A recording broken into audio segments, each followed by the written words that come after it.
Bismillah, walhamdulillah, wassalatu wassalamu ala rasulillah. We start first and foremost by praising the King, the Master, the Sustainer, the Creator of the seven heavens and the earth. And we send peace and blessings upon our beloved Muhammad sallallahu alayhi wasallam, the greatest prophet of them all. The topic of tonight was the reality of dunya. You know, my brothers, many of you, I'm sure you've either heard my talk on YouTube or you've seen it, or you know. But the reminder benefits the believer, and I wanted to start off the night with a very, very famous story. I've mentioned it to you guys before, I'm sure I have. It's very famous on YouTube. I believe Yusuf Estes made it very, very big lately.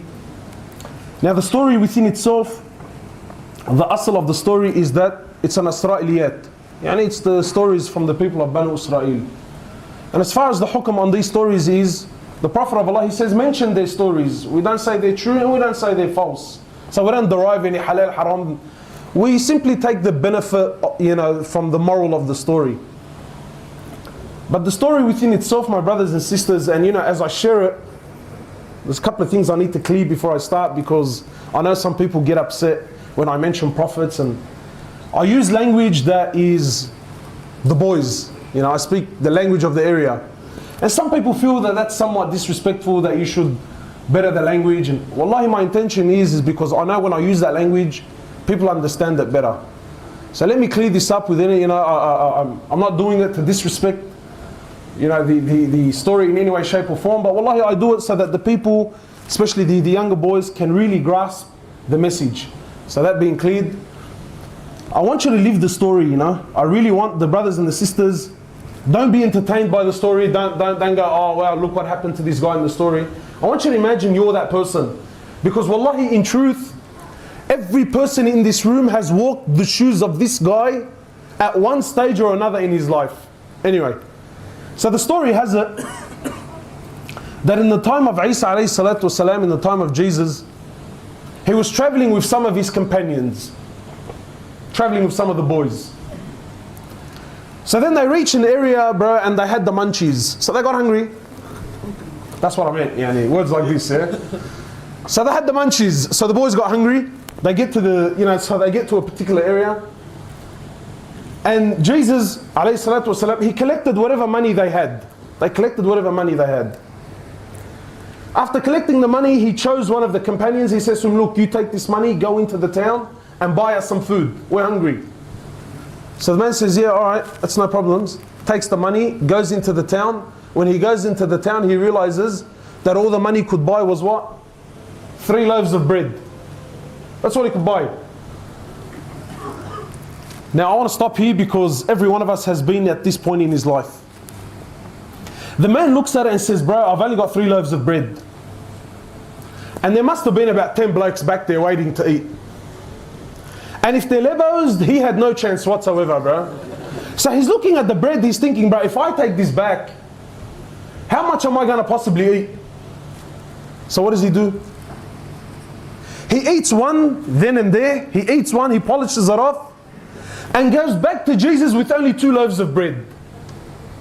When he goes back to Jesus and he gives him the 2 loaves of bread, Jesus looks at the bread, alayhi salatu wasalam, looks at the man and he says to him, who ate the 3rd loaf? Shuha, who ate the 3rd loaf? The man's buckling, he's thinking, what the hell? He's thinking, when I ate the 3rd one, I was alone, there was no one there. So now Jesus is asking about the 3rd, so what does he do?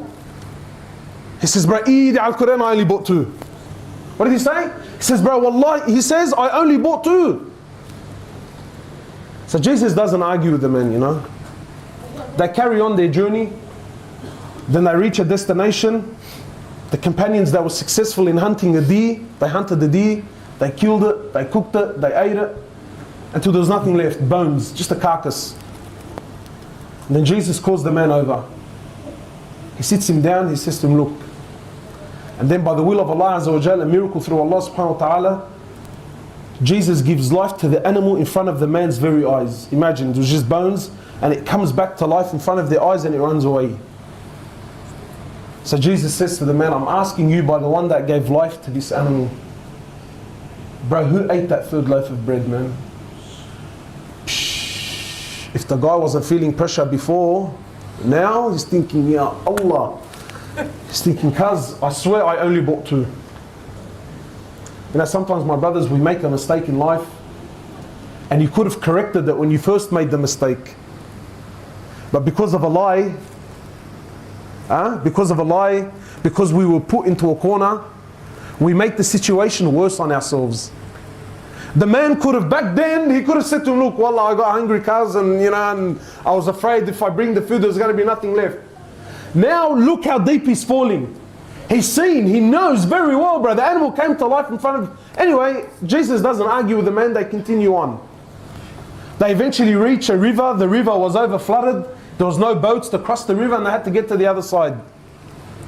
So Jesus, Isa alayhi salatu wasalam, he gathers the companions, and by the will of Allah Azza wa Jal, Allah subhanahu wa ta'ala allows them to walk on the surface of the water. All of them, imagine all of them, as a group. They walk on the surface of the water, and then they cross the river and get to the other side. And then Jesus calls the man over. He says to him, I'm asking you by the one that allowed us to walk on the water, man. Who ate that 3rd loaf of bread? Now the man's feeling the heat, bro. He says, honestly, there was only 2. They carried on until they reached their final destination.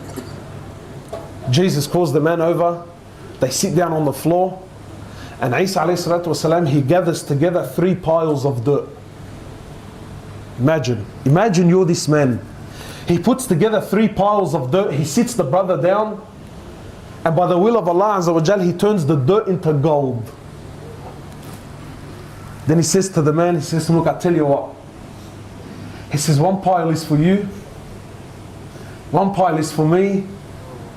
And the 3rd is for the one that ate that 3rd loaf of bread. The guy, but eat Al-Quran, I ate the bread. He sees the 3rd loaf. He says, I ate the bread. Allahu Akbar, now there's papers involved, there's gold. The guy's eyes, bala Jesus, bala ma ba'arif shu, bala, Allahu Akbar, there's gold. So the man, when he sees dunya, he sees gold, he says, bro, I ate the 3rd loaf. Isa alayhi salatu wasalam, he says, look, for you, you have all 3 piles, but you can't join us anymore, man. What does the man say? He says, go, bro, go, look at this fortune that I now have, man. You know, my brothers, let me stop here for a sec, yeah? How many of us, wallahi, we've sold our deen for a small price, man? Yes, we are walking with prophets, and yes, prophets are sitting us down and telling us, yes, I know. But how many of us, for a small price in this world, for a small price, we sold our deen? So now the man's kicking back, bro. He's looking at all this dahab, he's looking at all this money. He's thinking, Allahu Akbar, what do I buy first, bro? Do I buy the C63 first? Is it the... He didn't know what he's going to buy first. So he's sitting there, he's looking at the gold, he's admiring it. Isa and his companions take off. Shortly after, 3 thieves come by. When they see the man and 3 piles of gold, the maths is pretty straightforward, bro. First thing they did is they knocked him off straight away. They killed the man. 3 thieves, 3 piles of gold, halawa. But they too were hungry, man. So one of them says, look, I'll take some money, I'll go to the town, I'll buy some food, we'll have a feed, and then everyone takes his pile of gold and we call it a day. Beautiful, man. He goes to the town, my brothers, and on the way he starts thinking to himself, you know. He's thinking, how can I get that money, man? And while he's over there buying the food, the 2 that stayed behind are thinking, how can we take his money? So they planned and plotted, and he planned and plotted. They said, when he returns, we'll kill him. They said, what? When he returns, we'll kill him. And we'll split his share in half. When the man reaches the town, he buys the food, he says, bro, 100% they're going to do something to me. So what does he do? He poisons their food. He comes back with the food. Before he could do anything, they killed him straight away. As he knew, as he planned. Wallah, they sat down, they had a feed, and little did they know the food was poisoned. Wallahi, shortly after they also died. Now Isa alayhi salatu wasalam and his companions, they're walking back. They seen their former companion the 3 thieves, and the 3 piles of gold sitting there untouched. So Isa alayhi salatu wasalam, he looks over to his companions and he says to them, this is hayat ad-dunya. He says, this is the life of this world. And this is what it does for the one who runs after it, man. That's dunya, my brothers and sisters. Wallahi, you can run and gather and collect as much as you want. You're leaving and you're leaving everything behind. You know what? Wallahi, you're leaving everything behind. And my brothers, honestly, how many of us, we've sold our deen for a very small price. And some of you think, nah, cuz me, I'm a soldier. I'm a soldier. Wallahi, my brothers, the tricks of shaitan are far greater than us. When I was in the UK, one of the mashayikh there, he was sharing his story with us. And I heard it personally, yani. It's a very famous story. Just to give you an example, one of the mashayikh there, he says, I was hired by one of the masajid as an imam. He says, I was hired as an imam by one of the mosques. He says, and I was new to the area. And really, this is a true story, so I really want you to really live it out, yeah? He says, I was the imam, and I used to take the bus from my house to the town, to that area, and then I would walk to the masjid. It wasn't far from there. And he says, because I was the imam, when I would go to the masjid, he went in his abaya and the amama and the whole shebang. He says, so I would take this bus. He says, one day I jumped on the bus and it was a new bus driver, so it wasn't someone that he had seen. He says, I jumped on the bus, I paid him for my fare, and he gave me the change. He says, when he gave me the change, I didn't really look at what he gave me until I went back to the back of the bus, I sat down. He says, when I sat down, I looked at the money and I realized he gave me 20 pence. In the UK, 20 pence, we're talking nothing, but cents. Like 10 cents at most. He says, so I sat there and I said, man, the guy gave me more. He said, and then the conversation started happening in my head. And honestly, how many times have you been in this position? He's thinking, you know what? It's 20 pence, it's nothing, bro, don't worry about it. Madbahdil halak, you know what I mean? Don't embarrass yourself. They're a big company anyway, bro, and really, what's 20 cents gonna do, eh? If he was a level 100%, he would have said, like, ruh, bro, they're all dogs anyway, bro, they're all kuffar, they're all going to hell, like, rip them. So the man's sitting there and he's thinking, bro, it's 20 cents, should I, shouldn't I, should I, shouldn't I? He says, and wallahi, for the whole trip, this is the conversation that's happening. He says, it wasn't about the money, it was just... And then the sheikh was saying, when I got to my bus stop, he said, when I got to my destination, he said, I got off my chair, I'm walking down the bus, I'm walking to the front door. He says, wallahi, and I'm still saying to myself, do I give it, don't I give it? He says, and then as soon as I got to the bus driver, he said, I don't know what went into me, man. He said, I turned over to the bus driver, I said to him, look, man, you gave me 20 extra. He goes, no, I didn't give you 20 extra. He goes, I gave it to you intentionally. He says, why did you give it to me intentionally? He goes, well, for 3 years I've been looking into Islam. And he said, when I came and I seen you dressed the way you were dressed, I knew that you were an imam. He said, so today I was going to make my decision. If you were honest, I was going to embrace Islam. But if you kept that money, he said, I knew that you were liars like everyone else lies.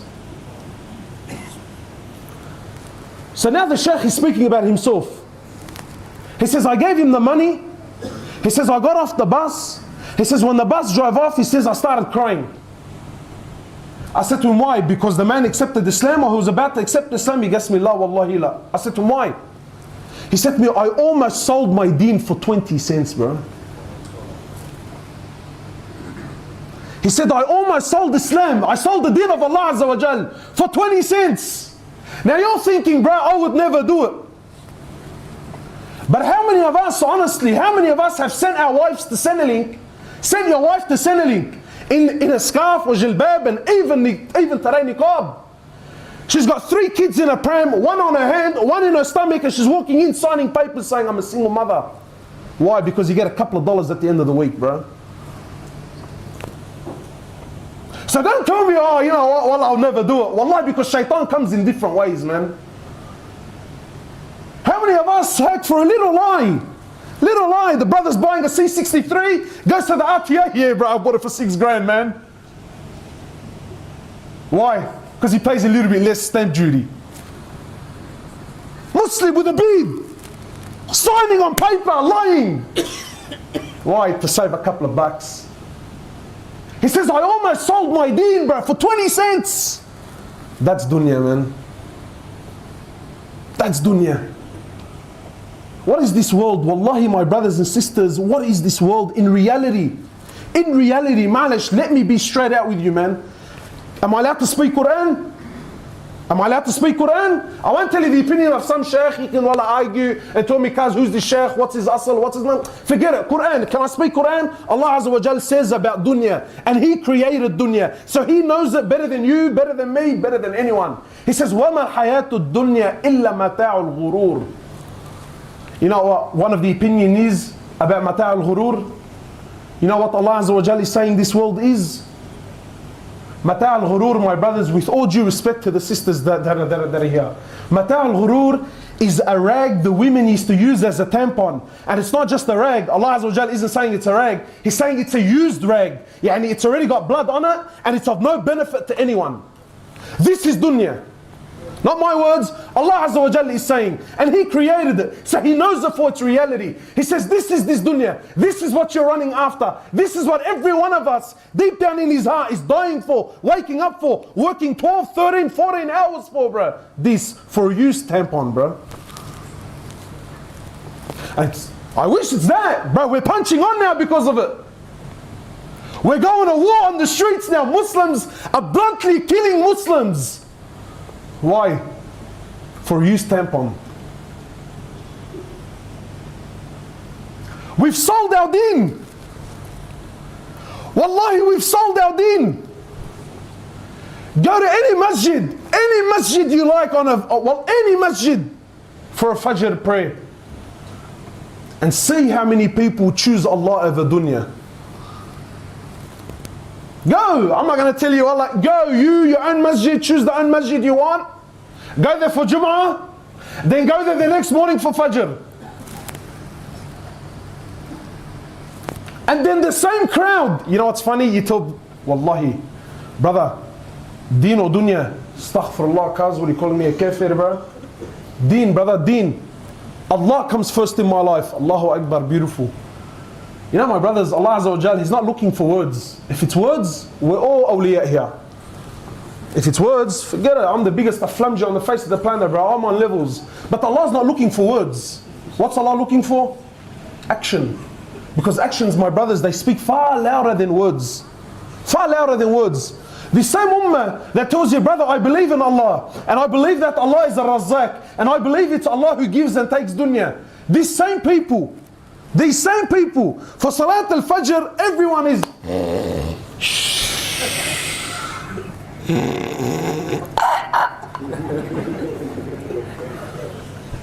but then at 6:30 in the morning, he's up on his feet, buying a za'atar manushi with a V and a cigarette, going to work. I'm not saying this is haram, but seriously, what have you chosen, deen or dunya?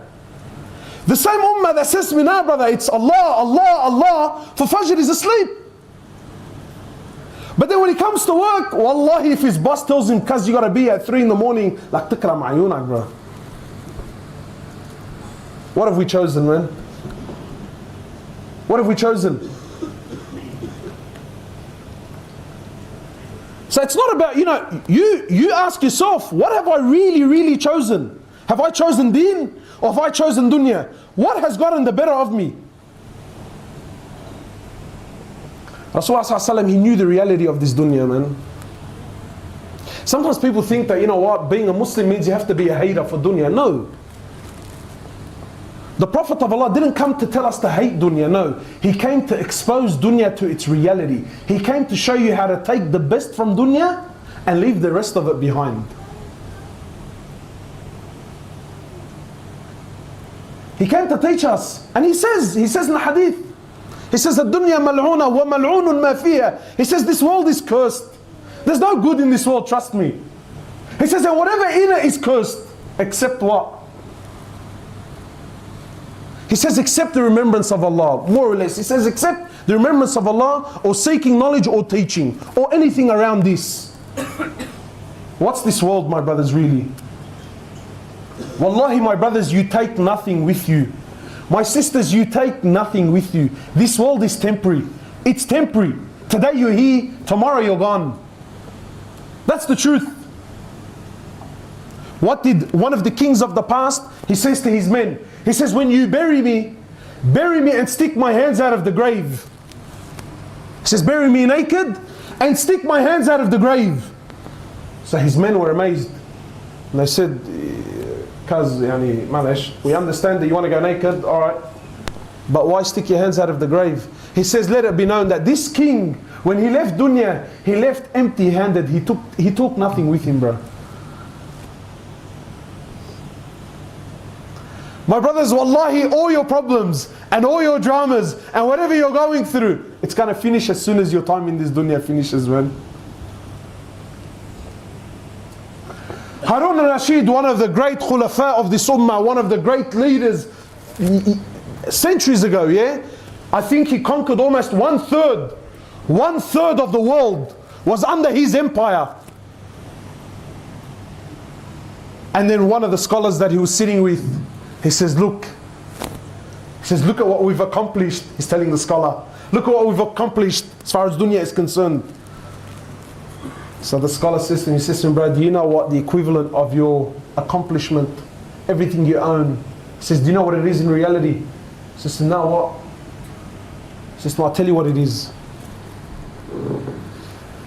He says to me, if I invited you over, look at Malish, it's a bit deep, yeah?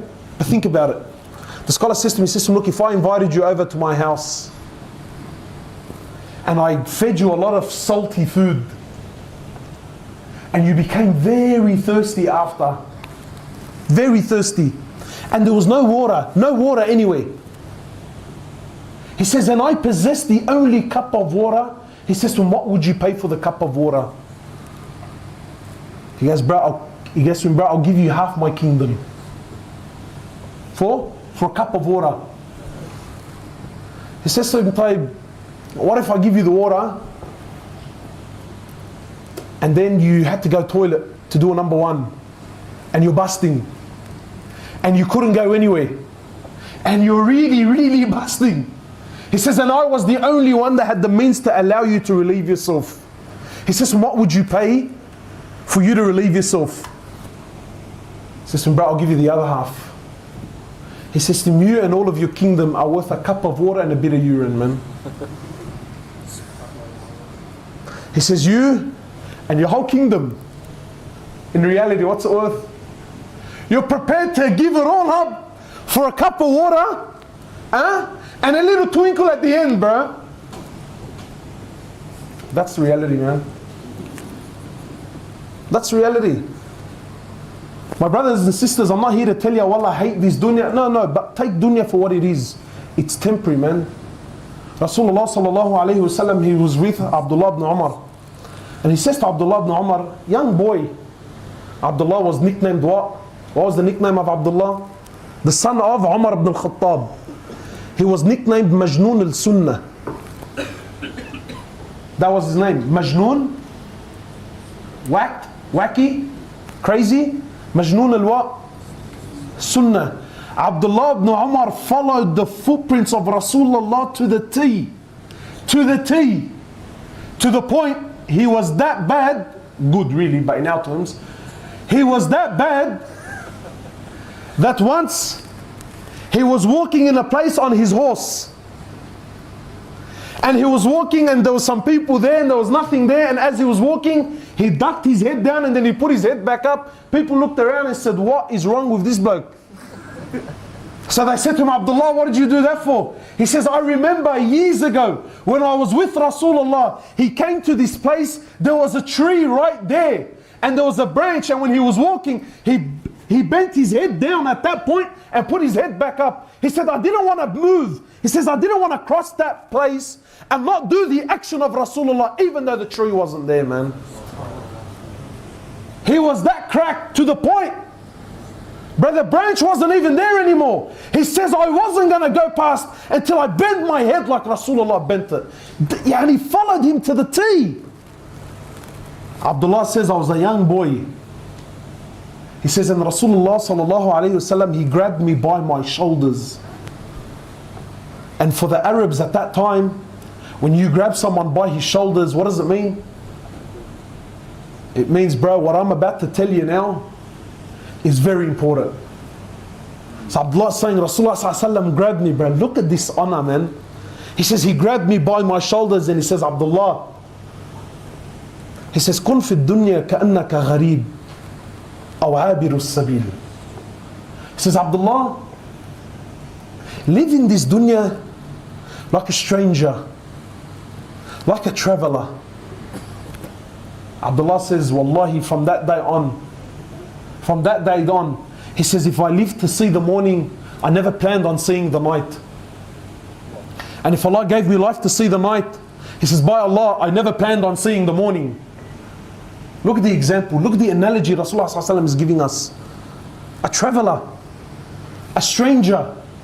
My brothers, have you ever been to a place and you're a stranger? Anyway, like, I'm sure, you know, I know for me, maybe, you know, like when I go down north, whatever, in Vaucluse or in Double Bay and whatever, and I have to walk out and go to the shops, Ya Allah, get me the hell out of there, bro. I'm uncomfortable. Why? You're a fish out of water. Fish out of water. Wallahi, you don't even absorb the area. Like, I don't even, just get me out, bro. Get me out. That's a stranger. He says, or a traveler. And I love the analogy of the traveler. Why? My brothers, when you travel, my sisters in this dunya, when you travel, what do you take with you, man? Do you take your car? Do you take your house? You take a bag, man. You take a bag. If you're lab, you take a really big bag. But nevertheless, it's a bag. True? It's a bag. Maybe your auntie give you the ghaseli, take it to your uncle in Lebanon. Other than that, really. But in all, what do you take with you? What do you travel with? The necessities, bro. I'm going to an area that I don't know. What do? You usually jump online. What's the weather like there? If it's really hot, do you take winter clothes with you? You might take a jumper in case I get caught out. Minimums, bare minimums. Do you take all your wardrobe? You take what I need, man. That's how you should really live in dunya. The bare minimum, man. What do I need to get by? What do I need to get by? And then he says, what? You're a traveler. He says, this world, he says, he's speaking about himself. He says, my example to this world is like someone walking by, someone who's traveling. He sees a tree. Someone's walking in the desert. He sees a tree. He says he takes some rest under the tree, takes some rest for an hour or two, and then picks himself up and continues on. He says that stay, those 2 hours of rest, he says that's my dunya, man. Brothers and sisters, wallahi, that's what you're doing here, man. Anyone here traveled? Anyone ever flown to Saudi or to Lebanon? Yeah? You fly where first to? Abu Dhabi, Dubai, and you're there in transit. Usually for how long? 3-4 hours tops, yeah? 3-4 hours. You're there in transit. Look at the analogy of Rasulullah sallallahu alaihi wasallam. He's telling you dunya, really, dunya is Dubai airport. Really? Dunya is Dubai airport, and your destination is where? Wherever it is, whether it's Saudi or Lebanon. But in reality, what's your destination? Where does everyone here want to go? To Jannah. And I'm here. Did you ever in your life go to Dubai airport? I want you to imagine, me and Yas, we went to Dubai and we're in transit there for 3 hours, okay, and my connecting flight is at gate 54. So me and Yas arrive, he looks at the time, he says, bro, we've only got a few hours, man, there's no point. Where's gate 54? And he starts walking off to gate 54. He says, Mohammad Hoblos, come along. I tell him, cuz I'm not coming with you. Sure, yeah. Bro, look at this airport, bro. Look how mad it is. How hectic it is, bro. You see the shops? Bro, they have a booth, you can smoke in it. And if you're outside, you can't smell it, bro. Wallah, you can't smell it. It's just me, but bro, our connecting flight is in a few hours. We need to be waiting at gate 54. I tell me about cars, man. All right. Let's just at least enjoy our time here in Dubai. He says to me, yeah, but it's an airport. I tell him, yeah, but I want to buy a house, man. You're laughing. But that's what we're all doing here. I'm not saying buying a house is haram now. Come to me, Hoblos, bro. You're saying that if I buy a house? No. But the concept of it. But if I told you I went to Dubai airport and I bought a house, I started looking for a wife, opened up a business, and my connecting flight is in 4 hours. Yeah, tell me, bro, you're a spinner. Wallahi, we're laughing because we know. Connecting flight is when? In 4 hours. What do you do in 4 hours? You might go to the toilet, grab a feed, buy a sandwich. You might buy something small for someone. But that's all you really do. And then you go to gate 54 and you wait for your flight. Wallahi, 4 hours is a long time. No one here is guaranteed 4 minutes. And in reality, what are we all doing, man? We're making dunya what? Our home, man. We're making what? Dunya our what? Our home. And my brothers, the reality of it all is, we need to understand, and I'll end with this. I can see the brothers are getting tired. The reality of dunya, and I gave this example when I was here last time, you know, when we spoke about Jannah and that. My brothers, Allah subhanahu wa ta'ala, He designed dunya in such a way, it can never please you. You can never be satisfied here, my brother. My sister, wallahi, no matter what you have, you will never, ever be happy. Designed by Allah this way. The only time you will ever see true happiness is where? Is in Jannah. This world can never satisfy the hunger of man. Never. And I give this example all the time. It's a funny example, but it's true. And I'm sure many of you, so I speak about myself so no one gets upset, no one gets offended. I remember when I was young, I was a little boy. Does anyone remember when the Nintendo first came out? Yeah? But the original. The box one, the one with had the duck hunt. That. When that thing came out, bro, I couldn't care less about anything else in the world. All my happiness and all my fikr and all my concern and all that I ever wanted to live for was that Nintendo, bro. Little, I was a young boy, man. Mom, dad, I'll clean the house, I'll clean the car, I'll clean my shoes, I'll clean this, I'll clean that. Please, please, please, please, please, please. And everyone else around me is buying it. And wallahi, you know, subhanAllah, man, at the time, my mom and dad were doing a hajar, bro. So this Nintendo business, like, روح كحش حالك, man, لا تركني من على القضية, bro. But in my heart, I'm burning, I want it. Why? Because I was convinced, like you're convinced that the house you want to buy is going to bring you happiness. Like you're convinced how the car you really want is going to bring you happiness. I was convinced, same, that this Nintendo was going to change my life. Until my mom eventually, she saved up enough money. And then Allah yarda alayha, she bought me the Nintendo, bro. And wallah, my smile was from ear to ear, man. Happiness, true happiness. I didn't know how school would finish. I was doing these ones home. These ones. Why? Happiness is there. Happiness was at home. How long did my happiness last? Until the Super Nintendo came out. And because it took my mum so long to buy it, she bought it almost before the new release of the Super Nintendo. So the gap between my Nintendo and the Super was like very short, bro. Wasn't like the guy who bought it 3 years ago. Ya Allah. Come on, man. So what happened to my happiness?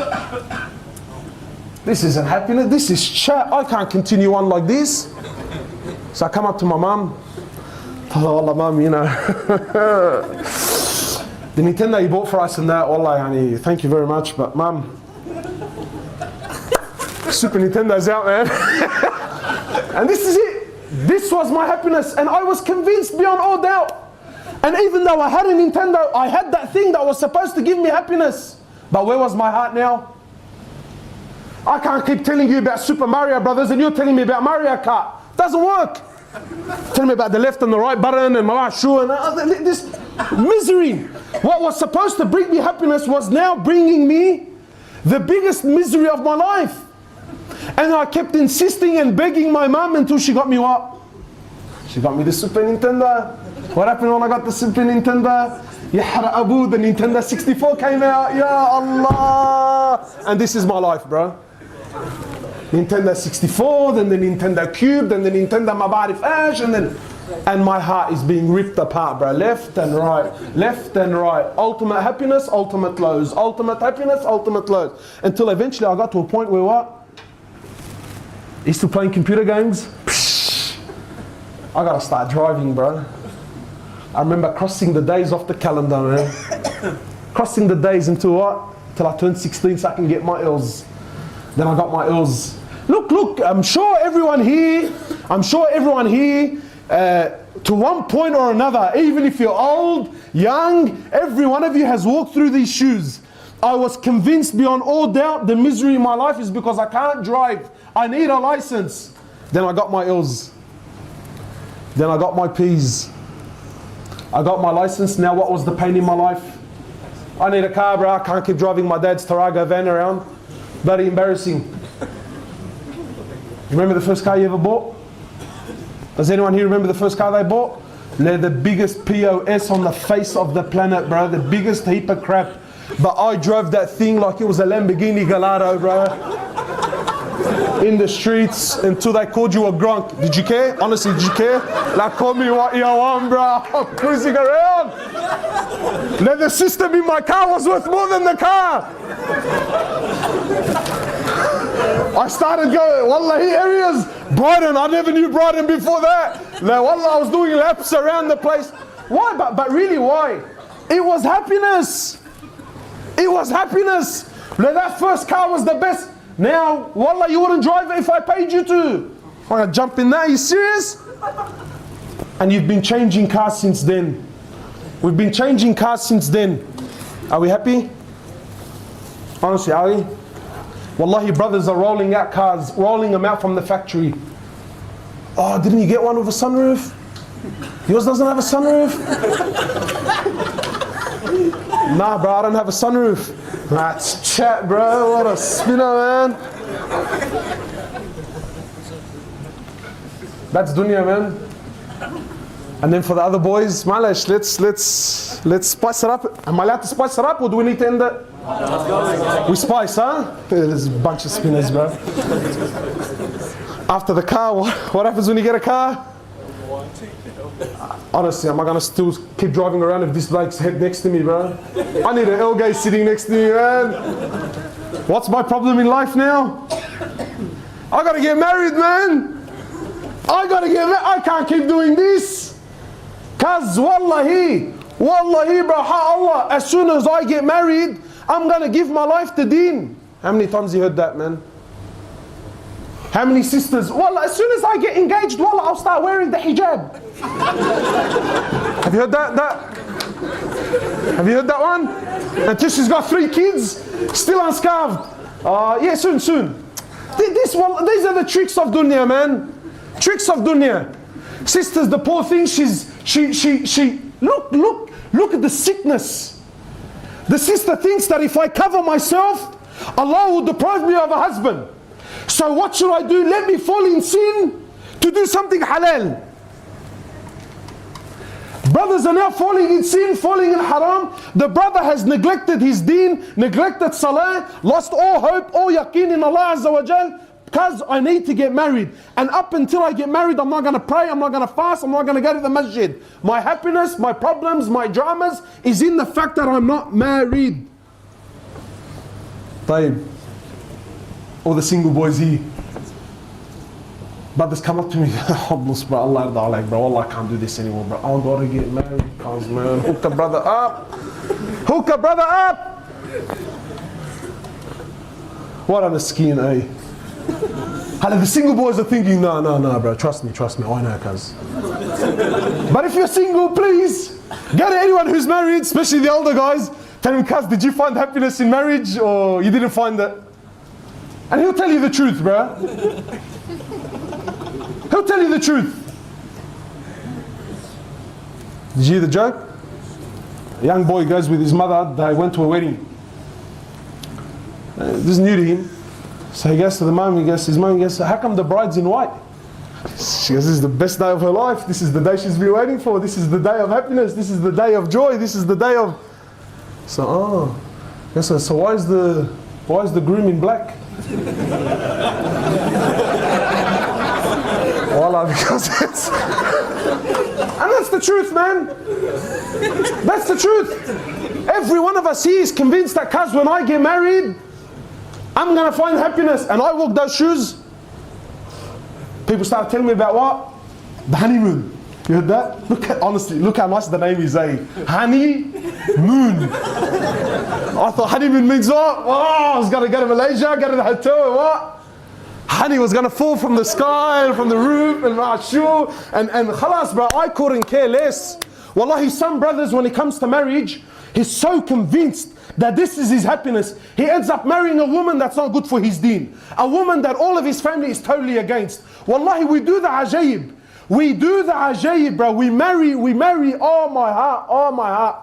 People, you think, cuz, what were you thinking? What were you thinking? But we go through extreme measures. Extreme measures. I remember when I got married, I was about to go on my honeymoon, and an old man came up to me, Wallahi, now, I want to know where he is. So I can kiss his feet. He sees me happy, he's obviously miserable. Yes, why are you so happy? شهر العسل. I said, I'm going on my honeymoon, bro. Ali asal, Allah asal, bro. He said to me, I can enjoy the asal. I said, what do you mean? He goes, خليني لك شغلين. What's that? He gets me the first few bites, yeah, they're honey, bro. I said to him, yeah, he gets me, then down the bottom, it's something else. Mash, with all due respect. I said to him, nah, cuz it's not like that. He gets me type, alright. I'm not going to tell you about me, on my honeymoon, bro. 3 days into my honeymoon, wallahi, I wanted to throw off from the hotel room, bro. Open the window and just do those ones. I didn't sign up for this. I didn't sign up for this. Babe, I'm not having a go at my wife. That's the reality, man. That's reality. How many of us now, we're having marriage problems? Why? Because we didn't think beyond the marriage. We didn't think beyond the wedding day. I got married, yeah, and so what do I do now? My brothers and sisters, your happiness, wallahi, is not in these things, man. Yes, we get married. Yes, we work. Yes, we buy a car to get on with life. Yes, I might buy a house if I can afford it through halal means. Yes, to shelter my family. Of course, this is all, you know, these are all the requirements of life. Yes, we do these things, but not at the price of sacrificing my deen, man. Never, ever put dunya before deen. Never. Wallahi, my brothers, how many of us, because of work, how many Muslims on a weekly basis, they miss Jum'ah? Why? Because my boss doesn't let me go, man. My boss doesn't what? My boss doesn't let me go. Or because of uni, they miss Jum'ah. Why? Because my boss or my teacher, whatever, doesn't let me go. Muslims that are stuck in jobs where they're not allowed to grow their beads. He actually wants to grow it. I'm not talking about the guy who doesn't want to grow it. That's a different story. This guy actually wants to grow it. But because of his job, you know, his boss, you know, cuz look, you know, I work as a concierge, you know, I have to deal with people and it's not really befitting. Allahu Akbar, man. My brothers, let me tell you something. Do we worship Allah or do we worship dunya, man? You know what it means to worship? Many of us, when we say, you know, this guy worships dunya, we think what? That this guy, he puts a $100 note down on the floor and he makes sajda to it. No. You know what it means to worship? It means to obey. To worship someone is to what? It's to obey him. So when my boss says to me, get up at 7, and I'm up at 7, and Allah tells me, wake up at 4, and I don't wake up at 4, who do I obey? Who? When boss says to me, no Jum'ah, Allah says to me Jum'ah, and I don't go to Jum'ah because who do I really obey? Allah or dunya? So when I obey dunya and I don't obey Allah, am I worshipping Allah or am I worshipping dunya? Ooh, it's a big one now, eh? That's a heavy one, huh? Brothers and sisters, that's reality, man. That's reality. This world, my brothers, is wallahi, you take nothing with you, man. You take nothing with you, bro. No matter who you are, wallahi, no matter how many houses you buy, no matter how many... Jibreel alayhi salatu wasalam, he comes down to Muhammad sallallahu alayhi wasallam. Imagine, bro, imagine. Jibreel comes down to the Prophet of Allah. Like, look at this conversation, bro. Look at this conversation. Imagine this conversation. Jibreel says to Muhammad, he says, Ya Muhammad, ish ma shit. O Muhammad, O Messenger of Allah, live for as much as you desire. Eventually you will what? You will die, man. He says, you will die. He says, O Muhammad, love whoever you want. Eventually you will what? You will depart. He says, O Muhammad, do as you please. Eventually you'll be held accountable and responsible for your actions, man. My brothers and sisters, don't get caught up in this world. Wallahi, this world is nothing. Take this world for its reality. It's an illusion. Yesterday we were young, healthy, fit, good looking, whatever. Now we're starting to feel pain in our knees. Now we're starting to get some white hairs coming out. Now we're starting... Tomorrow you're gone, man. And that's the cycle, bro. My brothers and sisters, we need to make deen our focus. We need to make Allah Azza wa Jal our focus. The scholars give a beautiful analogy. Scholars give a beautiful, beautiful analogy. And I really want to share it with you, yeah? They say, imagine deen was the sun. And your shadow was dunya. They say if you take the deen, so the sun, and you throw it behind your back, meaning you make it the least of your worries. Where's the sun now? Behind me. So where's my shadow now? It's in front of me. They say if you throw deen behind you, the sun, your shadow will be in front of you. And no matter how fast you run after your shadow, you'll never catch it. Why? Because it's ahead of you, man. No matter how much you run after this dunya, my brother, you'll never ever ever catch it. But then they say, you know, if you grab this sun, if you grab the deen, and you put it in front of you, and you make that your focus, and you make that your priority, where's your shadow now? Now it's running after you, isn't it? Now it's chasing you. And that's the reality. When you make deen your focus, you make Allah Azza wa Jal your focus, deen, dunya will run after you. And then any time you want your dunya, I don't have to go far, bro. I turn around and I pick it up, it's there. It's there. My brothers, malish, we've gone too long, man. Anyway, we ask Allah Azza wa Jal to bring the reality of dunya into our hearts. And my brothers, wallahi, and sisters, things to take home now is, get married and throw her from the hotel room, eh? No, don't. Things we need to do is continuously speak about the reality of dunya. Don't let things grow in your heart. You know what I do? I'll share this with you. This is my personal tactic. Don't go around now and put it down people's throats and people say, well, look, this is what Hoblos is teaching people. Do this to yourself. This is what I do to myself. Whenever I see something that, heck, my heart starts doing these ones too and my eyes start glittering, what do I say? You stamp on. Ya Allah, what an anticlimax. Straight away, reality. No, mama.